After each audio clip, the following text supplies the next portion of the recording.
আকৌ উশাহ লৈ আগৰ অৱস্থালৈকে ঘূৰি আহিম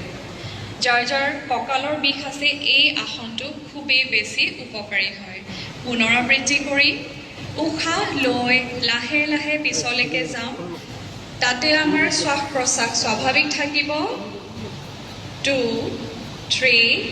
4 5 পুনৰ উশাহ এৰি আগৰ অৱস্থা দুয়োখন হাতৰ তলুৱা ঘঁহি ল'ব আৰু হাতৰ তলুৱাৰ গৰম ভাপটো চকুত ৰাখিব শান্তি স্বাস্থ্য আৰু আনন্দ প্ৰসাৰৰ বাবে কাম কৰি যাওঁ হাতখন এতিয়া নমাই দিম ধন্যবাদ